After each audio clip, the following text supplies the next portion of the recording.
Welcome to learn IQ.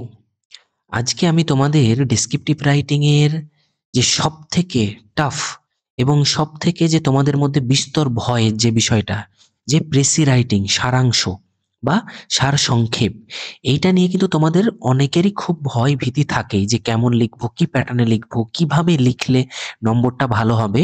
তো সেটা নিয়ে আজকের ভিডিও। তো তোমরা অনেকেই বলেছো এই সারাংশ নিয়ে কিছু প্র্যাকটিস করাতে। তো সেই জন্য আমি রিসেন্ট অনেকগুলো সারাংশের টপিক জোগাড় করেছি, যেখানে প্রিভিয়াস ইয়ারের অনেকগুলো পরীক্ষায় এসেছে এবং এগুলো মোস্ট ইম্পর্টেন্ট। ঠিক আছে, দেখো কমন পাওয়াটা তো ভাগ্যের বিষয়, কিন্তু তোমরা কিভাবে লিখবে, কি প্যাটার্নে লিখলে নম্বর বেশি হবে, তো এইটা জানলেই কিন্তু পরীক্ষায় সুন্দরভাবে লিখে আসতে পারবে।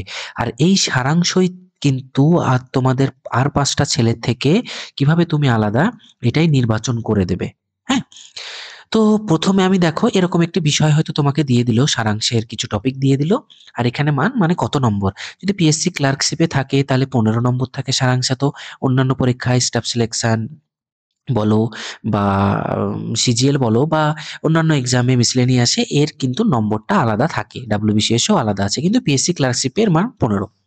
তো এরকম তোমাদেরকে উত্তরপত্রে এরকম ছক্কাটা কাগজেও দিয়ে দিতে পারে, কিংবা ফাঁকা কাগজ এরকমও থাকতে পারে, সেখানে ছক্কাটা থাকে না। এই দুটো অপশানই হতে পারে। যদি ছক্কাটা থাকে তাহলে দেখো 1 2 3 4 5, এই পাঁচটা, একটা ঘরে পাঁচটা করে শব্দ আঁটবে। ঠিক আছে, এখানেও পাঁচটা করে শব্দ ধরবে, মানে কি দুটো লাইনে 10টা হলো, তিনটে লাইনে 15, 20, এইভাবে আমি টোটাল 50টা মানে শব্দ গঠন করা যাবে। এরকম একটা ছক তোমাদের জন্য নিয়ে এসেছি, বুঝতে সুবিধা হবে। ঠিক আছে, তো প্রথমেই বলি সারাংশ লেখার যে নিয়ম, সেটাতে হচ্ছে, এটা মানে হচ্ছে সার মানে কি, এইটুকু বুঝে নাও। হ্যাঁ, সার মানে কি সংক্ষেপ, আর অংশ, সংক্ষেপ অংশ মানে পুরোটার বিষয়বস্তুর একটা সংক্ষেপ অংশ তোমাদের লেখা, তাহলে এটাই হচ্ছে সারাংশ। তাহলে একটা বিষয়বস্তু যদি 100টা শব্দ থাকে, 100টা শব্দ থাকে, তোমরা লেখার চেষ্টা করবে 1/3 মানে কি 30টা শব্দের মধ্যে। 100টা শব্দ থাকলে 30টা শব্দের মধ্যে লেখার চেষ্টা করবে। খুব জোর 30 থেকে 40টা শব্দের মধ্যেই তোমরা লেখার চেষ্টা করবে। এখন কাউন্ট করবে 1/3। কিন্তু অনেক বড় যদি হয়, ধরো 150 200টা হয়ে গিয়েছে, সেক্ষেত্রেও তোমরা মোর দ্যান 50টা শব্দের বেশি করবে না। ঠিক আছে, তাহলে 50টা তোমাদের লিমিট থাকবে। এই যে লিমিট, 50টা শব্দ, বেশি শব্দ কিন্তু করবে না, নম্বর ওখানেই কাটবে। ওকে, আর একটা জিনিস মনে রাখবে, সব থেকে ভালো হয়, এটা কোনো নিয়ম না, যদি একটা শিরোনাম বা টাইটেল দিতে পারো। হ্যাঁ, তো এই টাইটেলটাও কিন্তু যদি ছক্কাটা এরকম কাগজ থাকে উত্তরপত্র, তাহলে টাইটেলটাও কিন্তু এখানে লিখতে হবে, উপরে না। তাহলে এখানেই লিখতে হবে টাইটেলটা, এবং টাইটেলটা চেষ্টা করবে এই পাঁচটা যদি ছক থাকে 5টা শব্দের মধ্যেই লিখতে। যদি ছক্কাটা না থাকে সেখানে 6টা 7টা শব্দ হলেও সমস্যা নেই। এগুলো একটু মেনটেন করার চেষ্টা করবে। টাইটেল বা শিরোনাম বলে লেখার কোনো দরকার নেই, এই যে টাইটেল বলে লেখার দরকার নেই, আমি জাস্ট বোঝানোর জন্য বললাম। ওকে, এবার পরেরটা দেখি। এরকম একটা তোমাদের বিষয়বস্তু, এটা আমরা একটু বোঝার চেষ্টা করি। প্রথমে আমরা এটা মিনিমাম 2 থেকে 3 বার পড়বো। আমরা একবার পড়ি, আমরা পরবাসী, দেশে জন্মালে আপন হয় না, যতক্ষণ দেশকে না জানি, যতক্ষণ তাকে নিজের শক্তিতে জয় না করি। তাহলে প্রথমে আমরা পরবাসী, দেশে জন্মালে, আমরা যেগুলো ইম্পর্টেন্ট জিনিসগুলো যেখান থেকে আমরা শর্টে আনবো, তাহলে সেগুলোকে একটু আন্ডারলাইন বা গোল করব। এই যে পরবাসী জিনিসটা আমরা একটু গোল করলাম, জন্মালে জিনিসটা গোল করলাম, ঠিক আছে, আপন হয় না, দেশকে না জানি যতক্ষণ তাকে নিজের শক্তিতে জয় না করি, ততক্ষণ সে দেশের দেশ আপনার নয়। আমার এই দেশকে আমি জয় করিনি, দেশে অনেক জড় পদার্থ আছে, আমরা তাদেরই প্রতিবেশী।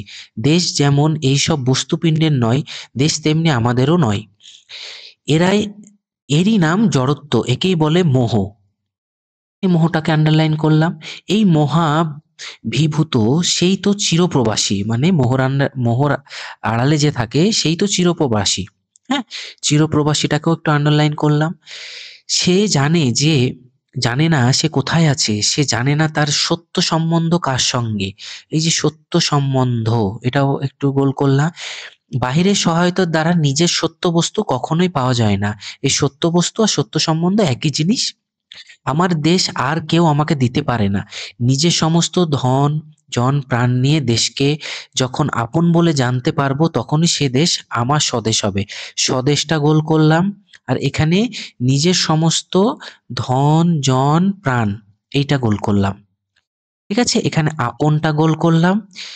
পরবাসী স্বদেশে যে ফিরেছি, তার লক্ষণ এই যে দেশের প্রাণকে নিজের প্রাণ বলে জানি। এই যে নিজের প্রাণ বলে জানি। পাশে প্রত্যহ মরছে দেশের লোক রোগে উপবাসে, মানে পাশে পাশে প্রত্যহ মরছে, এটা আমরা গোল করলাম। উপবাসে বা রোগে আমি পরের ওপর সমস্ত দোষ চাপিয়ে মঞ্চের ওপর দেশাত্মবোধের রাগ বিস্তার করছি। এত বড় অবাস্তব অপদার্থতা আর কিছুই হতে পারে না। দেখো, এই যে সারাংশ, এই সারাংশটাকে আমরা ভাবার্থে লিখবো। এটা দুটো ভাবে হয়, এক হচ্ছে গদ্যাংশ দিয়ে দিতে পারে, আর এক হচ্ছে পদ্য দিয়ে দিতে পারে। ঠিক আছে, সরি, এই পদ্য দিয়ে দিতে পারে। তো পদ্য থেকেও তোমাদেরকে যদি করতে হয় গদ্যে কনভার্ট করতে হবে, আর গদ্যাংশ থেকেও দিলেও গদ্যে কনভার্ট করতে হবে, মানে এরকম। তো আমরা সাধারণত পরীক্ষায় গদ্যাংশই আসে, পদ্য নিয়ে আমি পরে আনার চেষ্টা করব। ঠিক আছে, ম্যাক্সিমাম পরীক্ষায় কিন্তু গদ্যাংশ থেকেই আসে। তো এটার আমরা কি করব, আক্ষরিক ডাইরেক্ট শব্দ তুলে লিখবো না। কোনো কোনো এক একটা শব্দ মিলে যেতে পারে, ঠিক আছে, কিন্তু পুরোটাই শব্দ বা একটা বাক্য তুলে দেব না। আমরা ভাবার্থের আকারে লিখবো, নিজের ভাব। এই যে নিজের ভাবে এত কিছু বলছি, এতে তোমাদের বিরক্ত হবার কিছু নেই, তার কারণ এটা না জানলে কিন্তু তোমাদের সমস্যা হবে। এই যে নিজের ভাব প্রকাশ করতে হবে। তোমরা অনেকেই হয়তো ভাবো এখান থেকে আমরা অন থার্ড লিখে নিলাম কেটে কেটে, এরকম করে লিখবে না, নম্বর আসবে না। ঠিক আছে? তাহলে এটাই হচ্ছে মূল বিষয়। এবার দেখো কিভাবে লেখা হয়েছে। এখানে টাইটেলটা এখানে যোগ করা হয়েছে কি দেখো, সত্য দেশপ্রেমের উপলব্ধি। এই যে এখানে একটা দেখো কোথায় গেল, এই যে আগের পেজে দেখো, কোথায় গেল, সত্য সম্বন্ধ। ঠিক আছে, এই যে সত্য সম্বন্ধ, এই সত্য সম্বন্ধটা এটাই কিন্তু সত্য দেশপ্রেমের উপলব্ধি। হ্যাঁ, এই যে সত্য বস্তু বা সত্য সম্বন্ধ, এটাই সত্য দেশপ্রেমের উপলব্ধি। এই যে দেশপ্রেম দেশাত্মবোধক। হ্যাঁ, তো এইটা এরকম করে তোমরা একটা শিরোনাম দিতে পারো। তারপরে দেখো, জন্মসূত্রে দেশ নিজের হয় না। এই যে দেশে জন্মালে আপন হয় না, এখান থেকে এটা আনা হয়েছে, জন্মসূত্রে দেশ নিজের হয় না। এরকম ডাইরেক্ট লিখে দেবে না, দেশে জন্মালে আপন হয় না, হবে না নম্বর। তারপরে কমা দিতে পারো বা কলনের মধ্যেও দিতে পারো এরকম। দেশকে চিরন্তন ভালোবাসতে হয় ত্যাগ বা বাস্তব কর্মে। মানে এই যে চিরন্তন ভালোবাসাটা কি, এখানে চিরপ্রবাসী, এখান থেকে চিরন্তন ভালোবাসা।